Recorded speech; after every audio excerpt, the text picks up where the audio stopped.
The DadSpeed server launched on Friday at almost 100 people online in the first hour.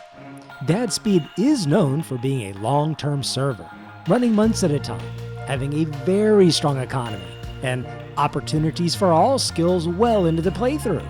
But there is still always some excitement at launch, and it comes with an initial frenzy of activity. So let's take a look at what the DadSpeed server looks like after just 3 days on very slow progression.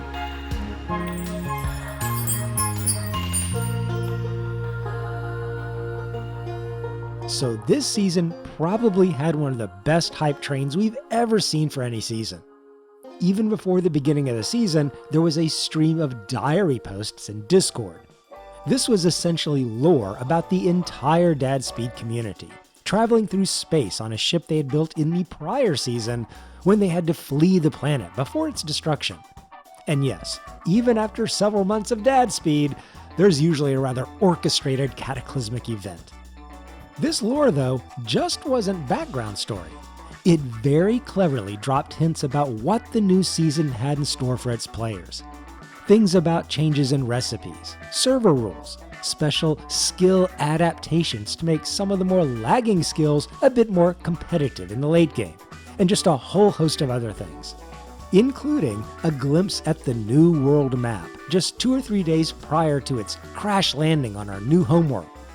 Now, what was really amazing about this is that the community members organizing this season actually built the spaceship that we had seen the interior pictures of during the lore posts. It was placed on the planet in the middle of the ocean and served as the spawn point for everyone entering the server. There was an informational wall for people to read about the server, understand its general rules, and help get a better start in their amazing economy. The entire interior of the ship was really well done, and I'll say definitely exceeded my expectations for what this ship, or any ship, might look like. It must have taken a huge amount of time, but between the lore posts and this amazing ship, it really showed the dedication the admin support team had to make this season better than ever. Players were given a few basic goods to help get started. They had a small canoe in their inventory to place down and paddle wherever they wanted to in the world to settle, and a nice supply of tomatoes and fish to give them their starting calories. It was pretty wild just to see everyone fanning out across the ocean, paddling hard to get to some location they had spied on the lore posted map. As for myself, I decided to join a group that had intended to form a town around a narrow strip of land connecting two continents. As you might expect, there's a long-term build plan by the town to create a canal through the area that'll allow boat passage between two of the major oceans. I just liked the sound of this project, and it allowed me to be part of this construction effort as a pre-planned objective, which I thought was nice. I'm also probably going to serve as this town's treasurer, which will be a somewhat different experience than I've had being world treasurer before the new settlement system of towns, countries, and federations. Not only will it require making laws, taxes, and things like that to slowly distribute the currency, provide an intake of money to fund the government projects, and the same kind of things you'd expect in a single world currency, but I think it's also going to have to take into account what's happening in the other towns, their dominant trade items. How can I make this town important and relevant with every other town? It'll be fun to see how that plays out. As far as building goes, this Season 11 has the new base level building material of Adobe blocks. Adobe is the new Tier 1 building material for starting out in the world, and the prior starting building materials of mortared stone and hewn log are now pushed up to Tier 2 building materials, with everything above it also being pushed up one tier level. By design, the Adobe building block can be made by anyone with just dirt and some logs. It doesn't require any special skills, and what makes it unique that we didn't have before is that this Adobe doesn't encroach upon an actual skill specialty that other players will take. Before, any player might have been inefficient at making mortared stone and hewn log, but they could do it.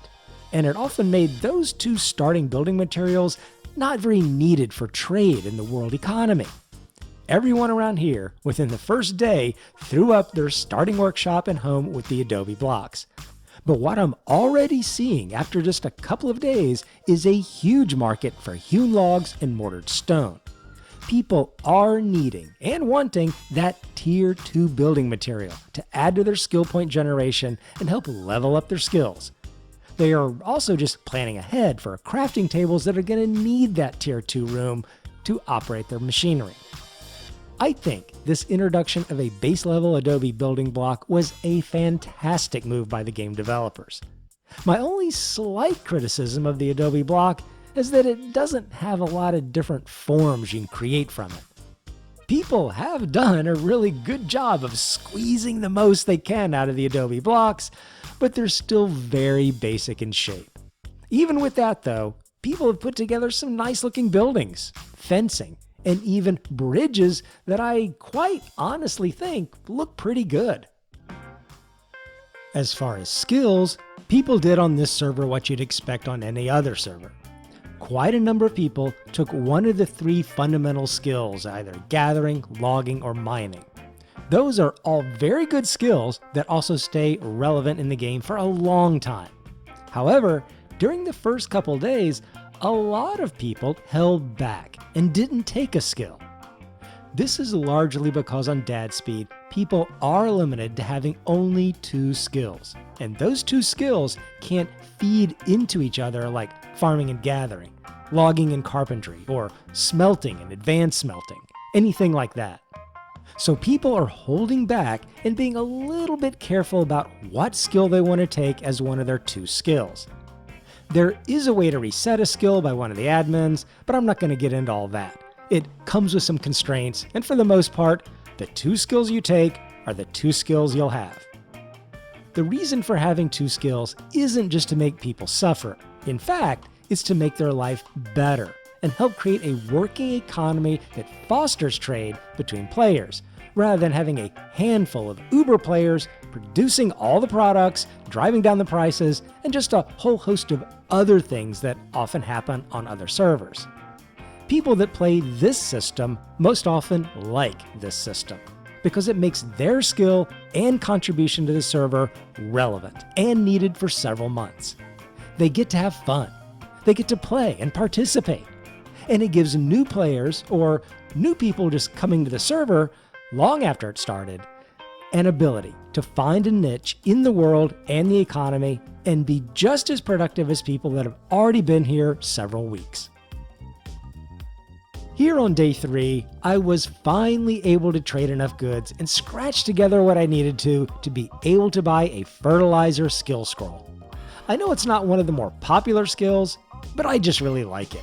And the game devs have been adding to it and tinkering with this skill to make it a little better than it was a couple years ago.